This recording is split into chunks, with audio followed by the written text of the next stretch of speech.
Hi hello అందరికీ. అరకిల రొయ్యలు, ఒక స్పూను పసుపు, కొంచెం ఉప్పు వేసుకొని మంచిగా కడుక్కోవాలి. ఒక కడాయి పెట్టుకొని 3 గరిటెల నూనె పోసుకోవాలి. నూనె కాగిన తర్వాత ఒక బగారాకు వేసుకోవాలి. తర్వాత పచ్చిమిర్చి వేసుకోవాలి.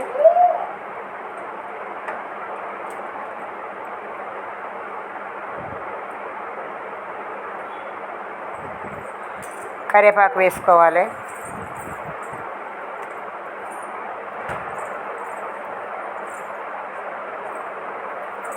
ఒక చెంచా అల్లం వెల్లుల్లి పేస్ట్ వేసుకోవాలి.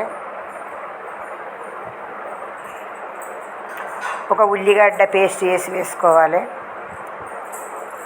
కొంచెం మెంతి వేసుకోవాలి. పచ్చి మెంతి అయినా లేకుండా కస్తూరి మెంతి అయినా వేసుకోవచ్చు. మంచి ఎర్రగా అయిన తర్వాత పసుపు వేసుకోవాలి, అర స్పూను.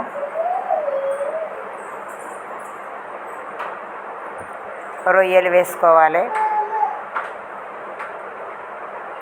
మంచిగా పచ్చి వాసన పోయేటట్టు మంచిగా ఫ్రై చేసుకోవాలి.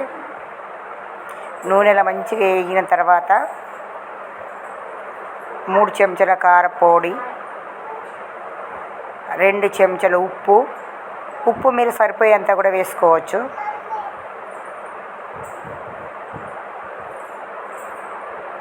రెండు కప్పుల చింతపండు రసం పోసుకోవాలి. ఒక చెంచా గరం మసాలా, ఒక చెంచా ధనియాల పౌడరు,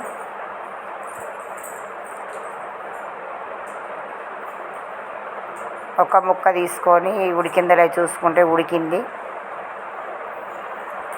కొత్తిమీర వేసుకొని ఒక 5 నిమిషాలు ఉంచితే మసాలాలన్నీ మంచిగా పట్టుకుంటాయి. రొయ్యల కర్రీ రెడీ అయింది. మీరు కూడా ట్రై చేసి చూడండి. చిన్నపిల్లలకు పెట్టాలి, చాలా ఇష్టంగా తింటారు.